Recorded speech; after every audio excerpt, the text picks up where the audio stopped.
Hi friends, welcome to my channel. This is the next part of the poem Nose versus Eyes. I'll explain the complete poem in this video.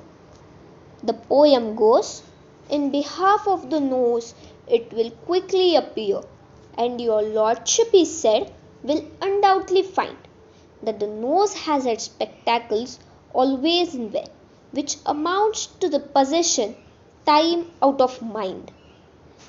Addressing the judge, the tongue, who is a lawyer, argues that the nose always has spectacles to wear. This meant nose is always in possession of spectacles. Nose is the possessor, and this is the reason the spectacles belong to the nose. Here, word lordship means supreme power or rule, and time out of mind is a phrase of time. It means it is the past that people have no knowledge or memory of it. The next stanza goes, then holding the spectacles up to the court, your lordship observes they are made with a straddle as wide as the ridge of the nose is, in short, designed to sit close to it, just like a saddle. In this stanza, the tongue further argues that a spectacle has a straddle as wide as the ridge of nose. It is designed to rest on the nose as perfectly as a saddle is on a horse. A saddle is a seat fastened on the back of the horse. This again proves that spectacle belongs to the nose. Further, the poem says, again would your leadership a moment suppose, 'tis a case that has happened and may be again, that the visage or countenance had not a nose. Pray who would or who could wear spectacles then? The next argument is even more interesting. The lawyer draws attention to the judge that the fact that every face has a nose, spectacle and nose are made for each other. Here, the line that the visage or countenance had not a nose is a tautology, because words having same meaning, that is visage and countenance, are used for poetic effect.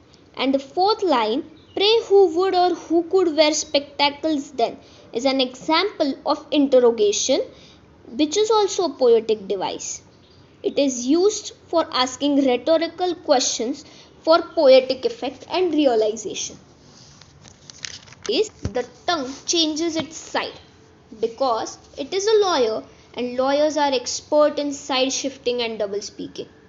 The poem says, then shifting his side as a lawyer knows, he pleaded again in behalf of the eyes. And what were his arguments? Few people know, for the court did not think they were equally wise.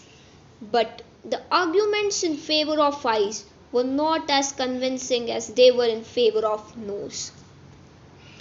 The last stanza says, so his lordship decreed with a grave solemn tone, decisive and clear without one if or but, that whenever nose put his spectacles on, by daylight or candlelight, eyes should be shut. Here, the meaning of the word decisive is the ability to make clear decisions quickly.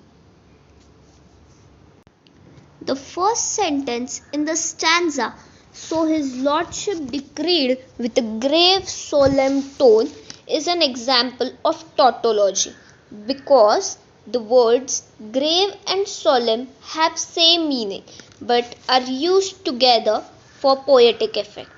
And the last line, by day or candlelight, eyes should be shut, is an example of exclamation because an exclamation mark is used.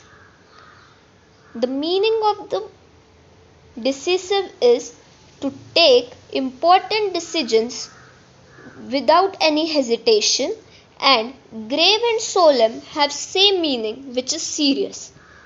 Finally, the judge declares that spectacles belong to nose, and whenever nose uses them, eyes should be kept shut.